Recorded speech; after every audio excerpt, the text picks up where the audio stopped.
Hello, everyone. Welcome to Online Seller UK podcast. My name is Prabhat, founder of Online Seller UK. And today we'll be talking about post-Brexit and how to sell in the European Union. So I've got Anton with me. And Anton, welcome to our podcast. Thanks for having me. Welcome to the show. My name is Anton Hermann. I'm one of the founder of SPACEGOATS. We basically sell the products of other companies through our Amazon account all over Europe, plus UK, and in beta also in the USA. And that's why I have a couple of learnings which I want to share with you guys today. Excellent. So I think Brexit has been a little bit of barrier for, not a little bit, quite a bit of large barrier for a lot of UK sellers to sell in the European Union. So, and talk me through, how large is the opportunity there? What sort of audience are there? And let's talk Yes. some numbers first. So you want to go for numbers first? So Yeah.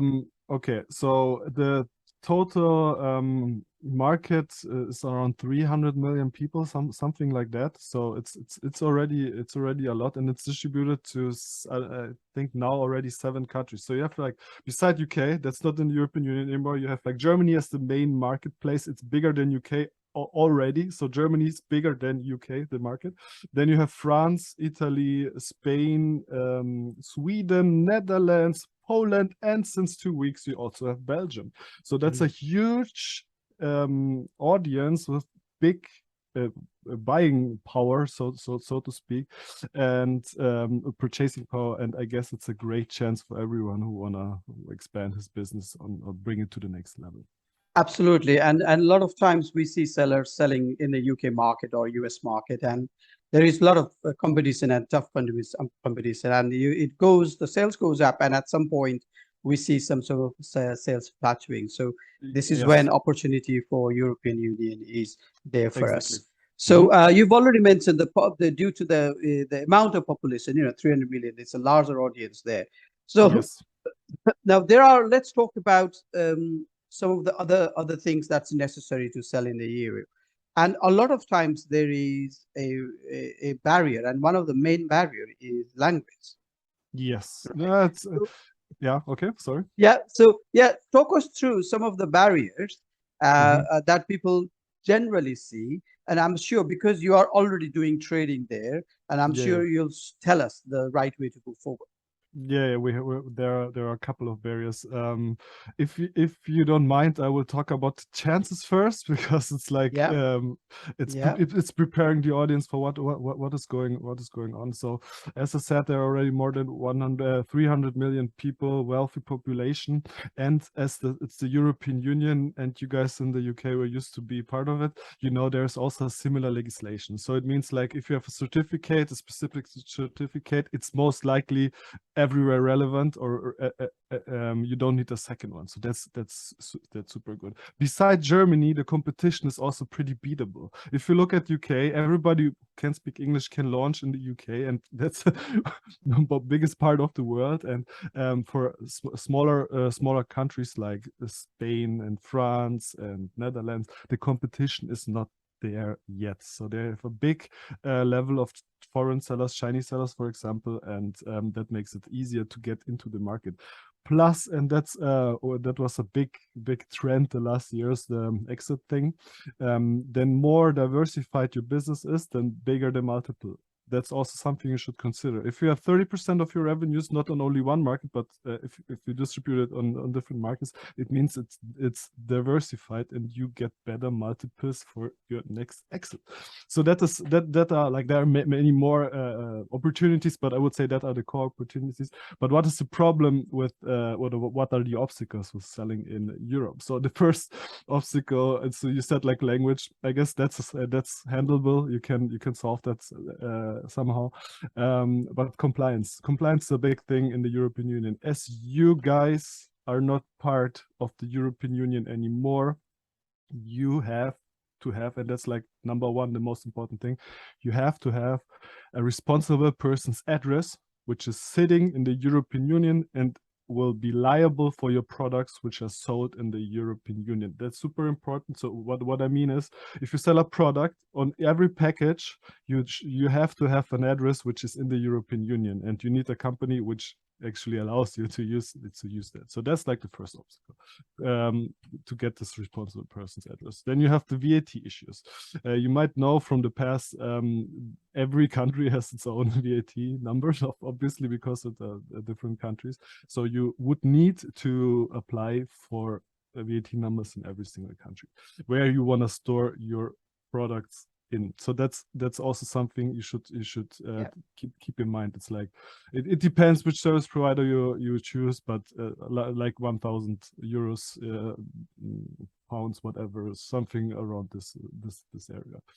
And that's also solvable. Then you have like other product compliance issues, like is your product still compliant after the Brexit? For example, you have the CE logo, and it was like that. You had like one CE logo for all over Europe, and now you have a CE UK logo and a CE European Union logo. And that's also something what you would need to double up. Same for European brands. That's also some big part, like the brand registry. If you had a brand in the past, which a European brand, European trademark, you would have the trademark in UK as well, obviously. Now you have a trademark for UK and a trademark for the European Union.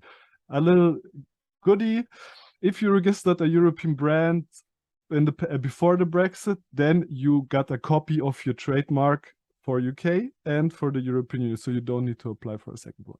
So that is also something we should consider. And you have, unfortunately, customs issues as well. As we have a border now between UK and Europe, you would need to pay for customs and do customs declarations, so export from UK, import to Europe.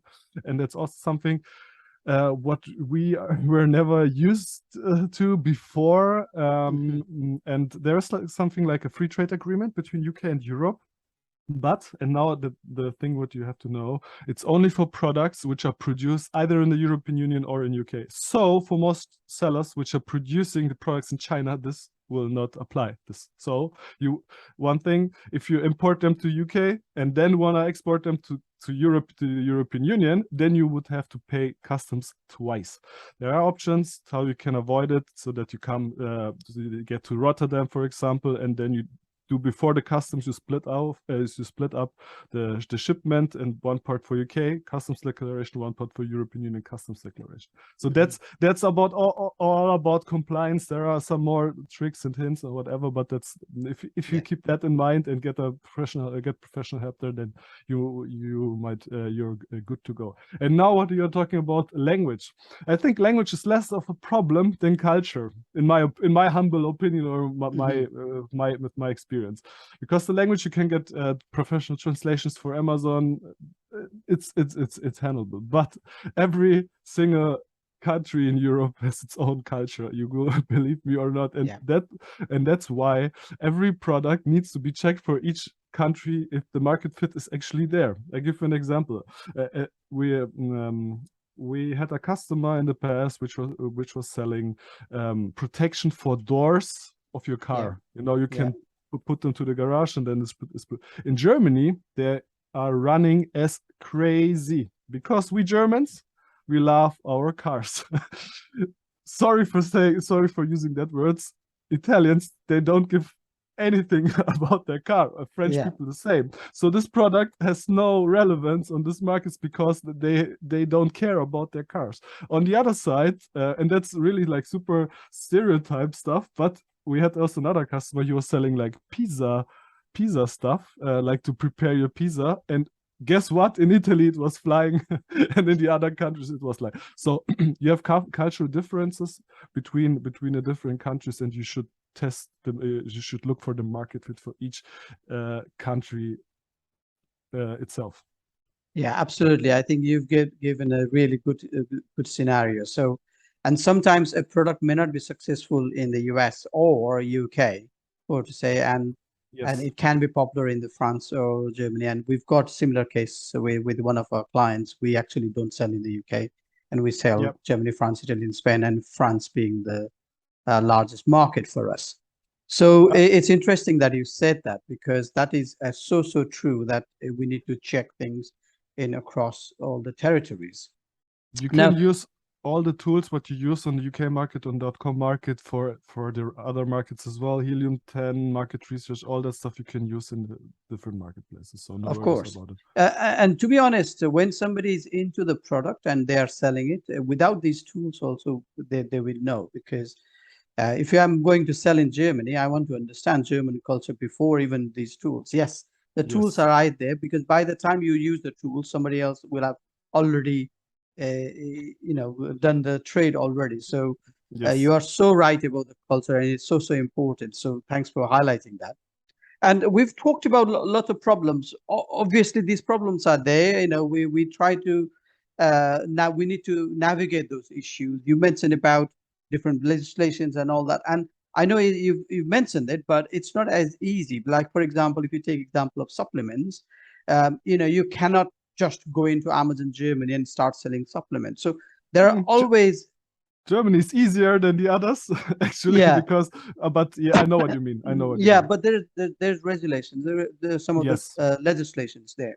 Yes. So I think this is when your company, SpaceGoats, come in play, right? Yes. So Yes. talk to us a little bit about how SpaceGoats can help Yes. the companies from UK, USA, or out of European Union start trading in European Union marketplaces. Yes. So the first step where we help with is product compliance and everything related to product compliance. It means you're basically, for example, a UK customer and you want to start selling in Europe. So you need this responsible person's address, you need compliance check, you need certification in different countries. That's why I was saying about supplements, because supplements in Germany, they don't need to be registered somewhere, but in Italy and France they do, in Spain also. But for every product you have different things to consider. So what we would do first is we would analyze the products for compliance. So we would check the labels, we would check the ingredients. Is it allowed in Europe? Is the product forbidden in Europe, or what kind of language should be on the labels,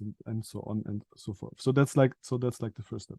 When we did this, so that's an upfront thing. What we have to do first. So when we did it, we can arrange that we allow you to use our address on your products. So that would like fix this responsible person's address thing, because after we check the products, will allow you to use our address, and this would be check marked as well.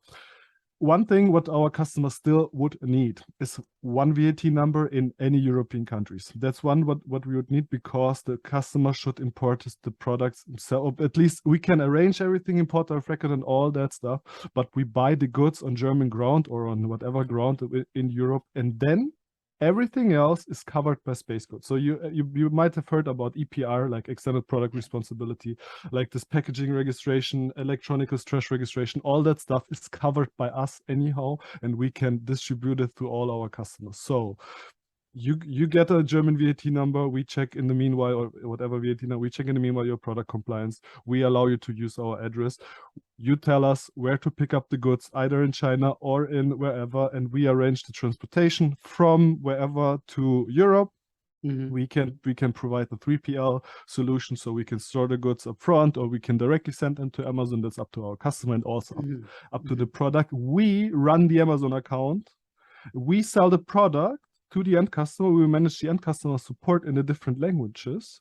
Yeah. And the biggest thing is we are registered everywhere in Europe tax-wise, and we can Yeah. store the goods in every single country without you having to do that for yourself. And that's like the miracle in the system, so to speak. Yeah. Can I hold you on that? So are we Of course. essentially, are the brands essentially selling their products to you? Yes. So the concept is they are selling the products to us, and we sell them through our Amazon account to all the end Mm-hmm. customers. But the price, it feels like a commission. So you will always get the return on what you would get if you would sell them yourself minus our fee. It's like around 5%, something like that. Depends on how complicated Of the course. product is. Yeah. But it feels like you are selling yourself on Amazon, because if you raise the price, for example, then you will get more payouts, and we will forward the payout to you as well. If you invest heavily in marketing and you reduce the payout, then we will reduce your payout as well. So basically, we buy the products because we have to do it legally, because we are in all the different countries, and then we sell it. We sell them, but there's a difference value which equalize what you would get from Amazon, and that's the magic of our business model, basically. Of course. So you've got a Seller Central account and you sell on the brand's we have behalf. a Seller Central account, and what is even more important, we have a software, a platform where you can get access to. You can see all your sales, all your stock reviews. You can see the content which is uploaded. You can return reasons, whatever you can see in Amazon, or most of it. You can run your PPC campaigns through it. You basically lease our account and use our account through our remote, which is our software. That's okay. in super easy words. Excellent. So I think it sounds like a solution, one place you talk to Anton and everything will be resolved, sort of situation. Best case, yes. Which is interesting. So I think that's good. I think we're towards the end of this podcast. So before we end, I think it's best for you to tell us your email address or contact, how people can find you and talk to you. Thank you very much. So Anton at SPACEGOATS.io. You know, the techie stuff. Anton at SPACEGOATS.io is my email address. You can also check our website, SPACEGOATS.io. You can follow me or add me on LinkedIn. You can follow me on SPACEGOATS. There are many ways to communicate with me, but I would say email and website, and then you're good to go. Excellent. So thank you, Anton, for talking to us, and I'll speak to you soon. All the best for now. Thank you. All the best. Bye.